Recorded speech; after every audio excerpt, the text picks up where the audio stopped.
Hi, it's Naturally Glow here. Welcome back to my channel. It has already been a month since I put in these DIY Microlocs into my hair. Went by really quick, but anyways, if you want to know about how I did that, how I put in the locks, you can definitely check out my other video about exactly that. That's on my channel.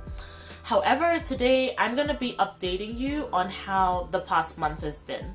So I just finished retightening my hair yesterday, pretty much. And so I decided to split this video into two parts. The first part of this video is going to tell you about how I've been taking care of my hair on a daily basis. On top of that, how I washed my hair before my retightening. And then also, I'm going to cover exactly how the retightening of my whole head for the first time went. The second part of my video is going to cover the 3 main lessons that I learned this month, particularly from my retightening, but just general overall this month, because I definitely learned a lot.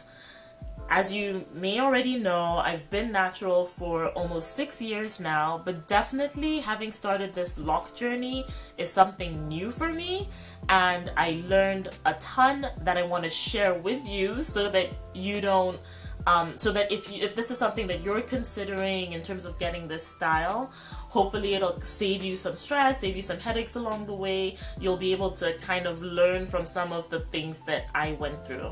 So I say this in all my videos, I'm not a beautician, I'm not a loctician, I'm not a professional hairstylist.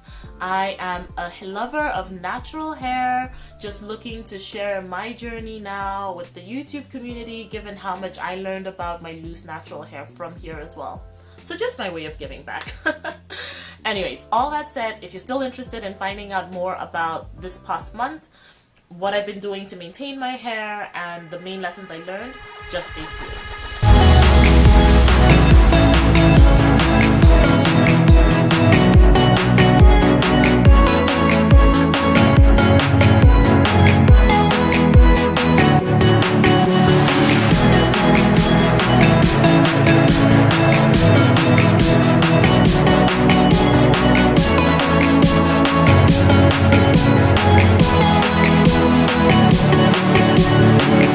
Alright, so getting right into it. Firstly, what my daily routine has been like. Now, honestly, this is where I've seen everything that I was looking for in terms of getting the Microlocs and my reasons for getting it. My daily maintenance has been so easy. Literally just been spraying my hair with water once every day, maybe once every 2 days, and then just putting it on the scalp, on the roots of my head, just to kind of bring some moisture in, and also to help with some of the itchiness that I do experience at times. I've not been trying to wash my hair very often because I don't want the roots of my hair to unravel. I don't want to get much slippage, basically, is what I'm describing here. So I definitely have been experiencing some itchiness, some dryness, but I found that just spraying my hair down with water, maybe even just making sure I massage it into my scalp, has been really helpful. So I've been doing that again, maybe once a day, once every 2 days, and that's pretty much it. That's literally it. I do also make sure to just spray the length of my hair so that I'm also keeping my hair moisturized. But I've said this in a previous video, no oils, no conditioners, none of that, just water, which is great. And then when I go to bed, all I do is divide my hair into 2 halves, top half and a bottom half. And then I just braid it, do a simple braid in each section, and cover it with a headscarf and go to bed. And that is it. It has been really easy, really enjoyable, wearing my hair out freely, and I've not had to do much at all to maintain it. Okay, so now the next thing, how I wash my hair. Now again, compared to my loose natural hair, for me, this was much easier. doing it on these starter locks. What I did was, as is highly recommended, whether you have Microlocs or sisterlocks, I braided and banded. I'll show a picture, I'll show a couple of pictures of exactly what that looks like. But basically I divided my hair into maybe 8 sections, put in the braids, banded the ends, and that was pretty much it. So in the video clip that I show, you'll see exactly how I braided the whole length of my hair for a given section, and then how I banded the ends of it.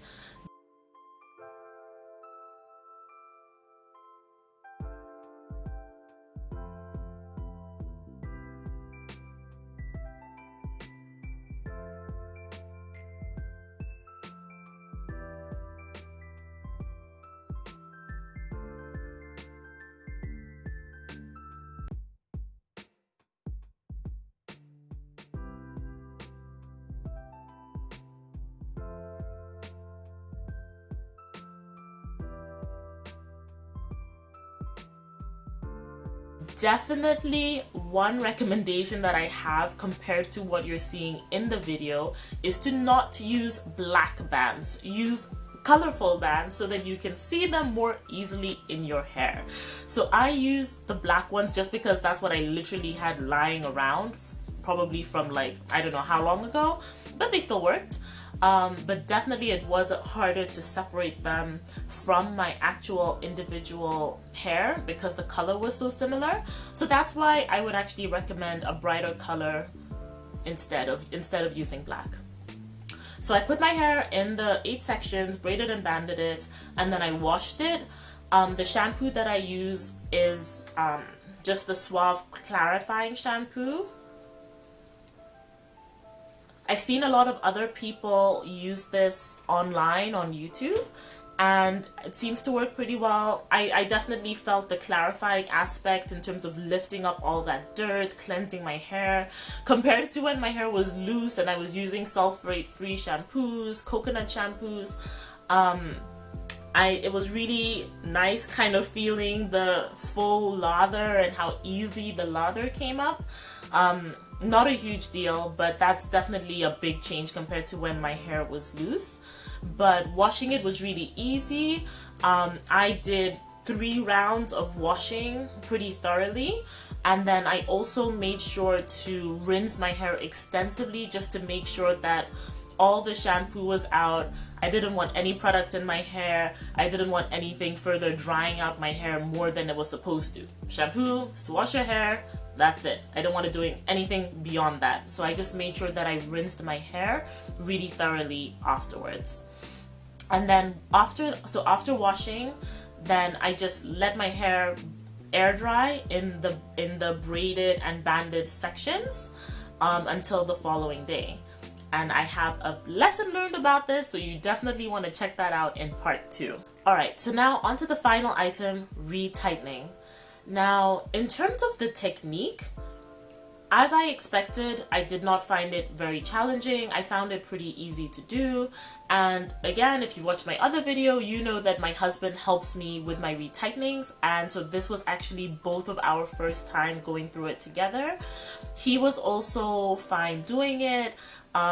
The first night that we looked at my hair, we really took our time, just practicing the technique and going about it. So we spent a while just familiarizing ourselves with how to go about it. But then after that, we really picked it up really easily. It really wasn't that bad.